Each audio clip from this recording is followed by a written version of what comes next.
There's something about the cosmos and the moon, and there's power behind it, and there's some kind of truth behind it. Now, if you're like me, and obviously the title caught your eye, then we probably have this much in common, that you grew up Christian. You grew up told that astrology is bad, zodiacs are sinful, it's of the devil, psychics, etc. And as a Christian, you look in the Bible and you read all these things that kind of counteract that. The three kings followed the signs in the sky to be led to Jesus' birth. They read the cosmos as astrologers read the cosmos, and that led them to Jesus. So there's some truth there. There's a scripture in the New Testament that says Jesus controls the cosmos. He created it and controls it. And that, to me, in a sense, communicates that God communicates through his creation. So I don't think there's anything wrong with following the stars, following the planets and the cosmos, because that's God's way, I believe, that he communicates to us. You can believe in that, or you can believe that there's miracles and a voice will pop in your head and you'll start hearing things and God will be, whispering in your head. Really, no matter how you look at it, there's no confirmation and proof of how your faith is supposed to be lived out, except for the fact that you are supposed to love your neighbor, love each other, forgive each other. Well, that's severely lacking. And if the people that fail at that sin, and here I am believing in the cosmos and how it communicates and might be used by God to communicate to us, and I'm sinning, then we're just sinning differently, right? So, again, sin's equal. Apparently we all sin no matter how hard we try not to. Some of the most arrogant pastors and people of God are the biggest sinners. One of my huge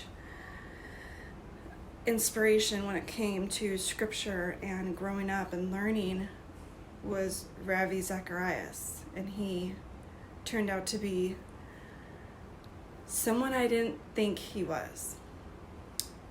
That hit hard because we just trust the church less. So again, what I was brought up to believe, you should question. You should always question anything you were taught, because you need to feel it and believe it for yourself. And not just believe it because your parents told you to. You really need to experience the truth, your truth, and believe that. So once I figured that out, I did more research and more studying and branched out a little bit more so I can find the truth for myself. So I knew the truth for myself and not just something I was brought up around. So my form of my faith and how I live out my faith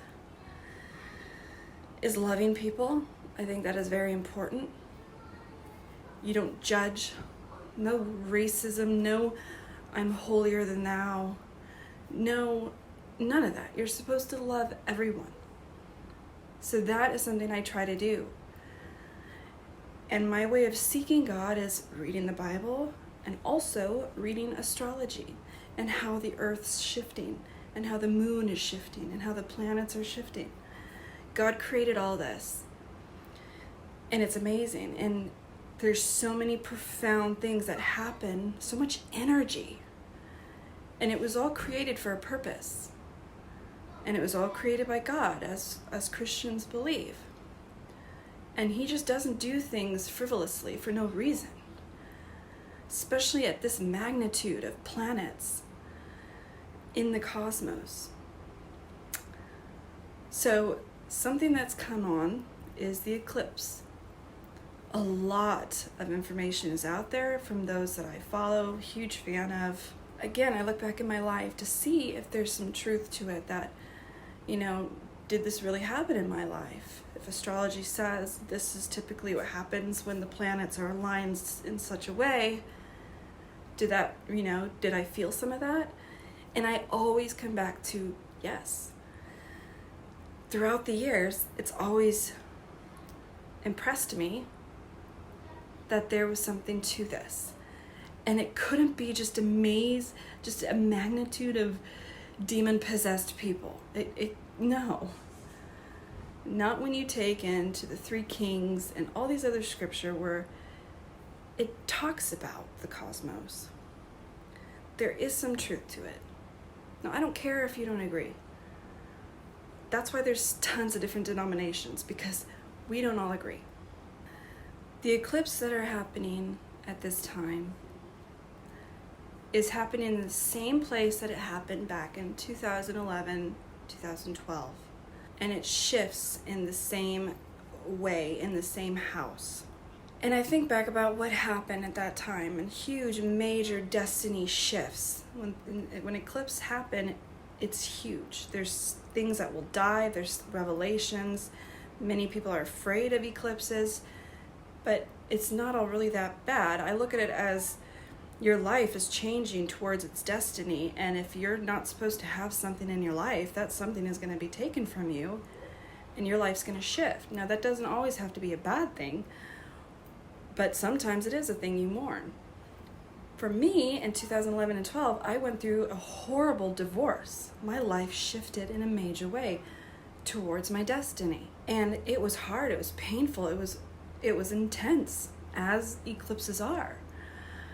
And this year, it's the same area as it was back in 11 and 12. So I'm preparing for some major shifts. I think you guys should too. I would recommend that you open up your mind a little bit more when it comes to that part of life, because there's a lot more to it than you think. Set aside what you were brought up to believe and broaden your horizons a little bit more to welcome in some different perspectives, because you'll be surprised at how in tune those planets are with our lives. When you think about the moon and how it affects the oceans, the moon is powerful. It affects our oceans in a huge way. Water. Our bodies are full of water, fluid. It affects us. And if you take note, on full moons, you feel different. You really do. And if you were to write down everything that happens every single day, and you were to flip back to when you wrote about something that happened on a full moon, it would be significantly different than normal other days. The moon affects us. It affects fluid. It affects water. We're not going to be any different. I'm going to provide a list of some of the astrologers that I highly recommend. Many of them don't go on some crazy tangent of tarot card reading and gods and goddesses and angels and all this stuff. I don't go to that length. I think any good thing can be taken to extreme levels. There are people that are Christians that take that and create some crazy cultish bullshit. So anything can be taken to a level where it's not of God. The same would go with astrology. I think you can get carried away with something, even that, and dive a little bit deeper down something you probably shouldn't go. Just like the devil will take parts of Christianity and pull people down this road of extremism. So astrology wouldn't be anything different. So I will make that statement that I am not an extreme astrologer. I stick with the cosmos. That's all. I don't go into anything else further from that. But as this eclipse happens, take note about what happened back in 2011 and 12. And based on what they're saying, that's going to be very similar to this eclipse because it's in the same house of your life, which could be intense. It could be life-changing. It will be, but it could be in a good way or a bad way. I'm nervous because it was in a really horrible way for me, but it ended up being everything I could possibly want, and I would willingly go through that all again to get what I have now. That's when you know you were on the right path. Something so huge in that pivotal moment so many years ago where the world was against me and I felt my life was collapsing and I was an idiot, that I must have done something horrible, to right now where I love my life for the first time in my life and I have amazing blessings every day that I just keep thanking God for. But life still proceeds. Life still goes on. So what will happen now? Where will life take me as it continues down this road? Well, it's nice to have some kind of guide, like the guiding star that guided the three kings. It's nice to have that, and we do. I believe we have that in astrology. It's been warped and manipulated to extremes just like anything else, but there are some huge truths to it. I recommend just thinking about that as the eclipse begins and this season goes into this new pivotal moment in our lives. And then we'll circle back and I'll do another video in a little few months or a year from now, and we'll see. It would be interesting.